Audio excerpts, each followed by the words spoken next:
कल किसी ने मुझे गाली दी, बदले में मैंने भी उसे गाली दी। फिर हम एक दूसरे को बहुत भला बुरा कहने लगे।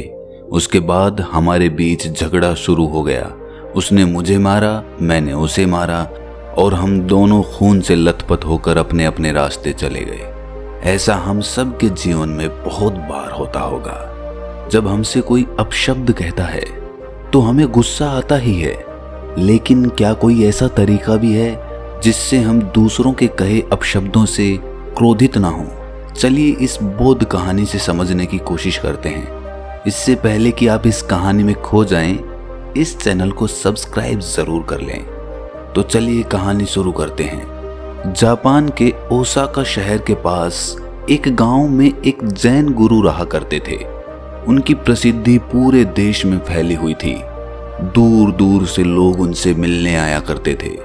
लोगों को उनके पास आना, उनसे ज्ञान लेना काफी पसंद था। सभी लोग अपनी समस्याओं का समाधान उनसे करवाने आते थे। जैन गुरु रोज प्रातःकाल सैर करने जाया करते थे।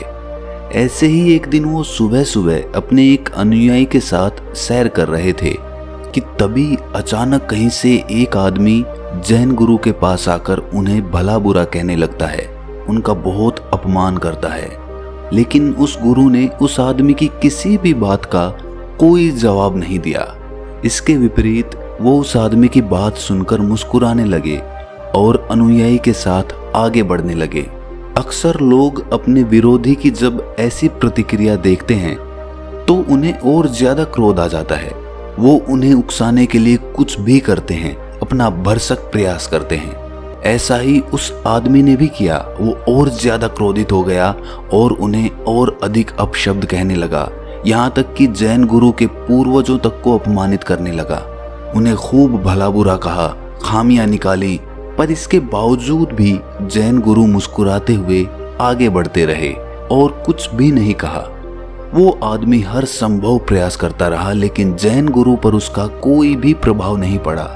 लेकिन उस गुरु के अनुयायी को ये देखकर क्रोध आने लगता है। जैसे ही वो उस आदमी को कुछ कहने के लिए आगे बढ़ता है, जैन गुरु उसे इशारा करके रोक देते हैं। अंत में जैन गुरु पर अपनी बातों का कोई असर ना होता देख अंततः वो आदमी निराश होकर चला गया। वो समझ गया था कि ये कुछ नहीं कहने वाले और यही सोचकर वो वापस लौट गया। थोड़ा आगे चलने के बाद उस गुरु के शिष्य ने आश्चर्यचकित होकर पूछा कि हे गुरुदेव, उस आदमी ने आपको इतना भला बुरा कहा, अपशब्द कहे, यहाँ तक कि आपके पूर्वजों तक को नहीं बख्शा, किंतु आपने उसे पलटकर एक भी शब्द नहीं कहा। यदि आपकी जगह मैं होता तो मैं उसे उसी पल मार देता, परंतु आपकी वजह से मैं चुप था। आपने उस दुष्ट की बातों का कोई जवाब क्यों नहीं दिया? उसे जवाब देने की जगह आप मुस्कुराते रहे। क्या आपको उसकी बातों से कोई कष्ट नहीं पहुंचा, दुख नहीं हुआ?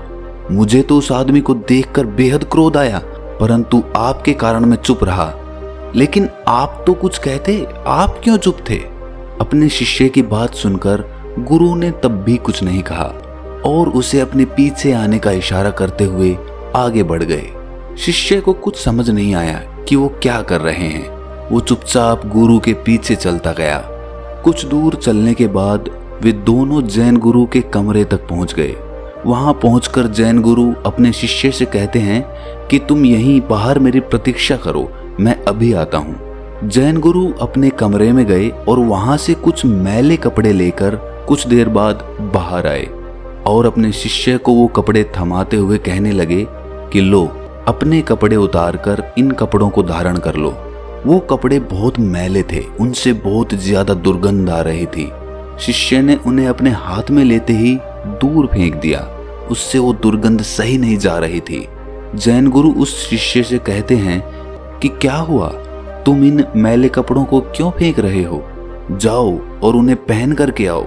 ये सुनकर शिष्य कहता है कि ये आप क्या कह रहे हैं? ये कपड़े इतने मैले हैं, ऊपर से इतनी दुर्गंध आ रही है इनमें से। मैं तो क्या, कोई भी इन्हें नहीं पहन सकता, यहाँ तक कि एक भिखारी भी नहीं पहनेगा इन्हें। शिष्य की बात सुनकर जैन गुरु कहते हैं कि जिस प्रकार ये मैले और दुर्गंध से भरे कपड़ों को कोई नहीं पहन सकता, ठीक इसी तरह मैं भी उस आदमी द्वारा फेंके हुए अपशब्दों को नहीं ग्रहण कर सकता। उसके द्वारा कहे गए अपशब्दों को मैंने अपने ऊपर लिया ही नहीं, और जब मैंने अपने ऊपर उन्हें लिया ही नहीं तो उससे बुरा लगने की बात ही नहीं रही। जैन गुरु इसके बाद कहते हैं कि इतना याद रखो कि यदि तुम किसी को बिना मतलब भला बुरा कहने पर स्वयं भी क्रोधित हो जाते हो तो इसका अर्थ है कि तुम अपने साफ सुथरे कपड़ों की जगह उसके फेंके हुए फटे पुराने मैले कपड़ों को धारण कर रहे हो। उसकी बातें तुम्हें हद से ज्यादा प्रभावित कर रही हैं। यदि तुम उनको नहीं सुनोगे, उन पर कोई ध्यान ही नहीं दोगे और आगे बढ़ जाओगे तो कोई तुम्हें क्रोध नहीं दिला सकेगा और ना ही तुम्हारे मार्ग में कोई बाधा बन सकेगा। बस जरूरत है तो ऐसी चीजों से, ऐसे लोगों से स्वयं को दूर कर लेने की। जब आपको इन बातों से फर्क पड़ना बंद ही हो जाएगा तब आपका मन स्वयं शांत हो जाएगा, आपका अपने ऊपर पूरा नियंत्रण हो जाएगा, क्योंकि उस स्थिति में आने के बाद आपको किसी की बात से कोई फर्क नहीं पड़ेगा। आशा करता हूं कि ये कहानी आपको समझ आई होगी, और अगर एक इंसान का भी मन इस कहानी को सुनकर शांत हो जाता है और वो इस कहानी के मर्म को समझ लेता है तो इस कहानी को सुनाने का हमारा मकसद पूरा हो जाएगा। तो मिलते हैं अगली किसी कहानी में, तब तक के लिए अपना ख्याल रखें।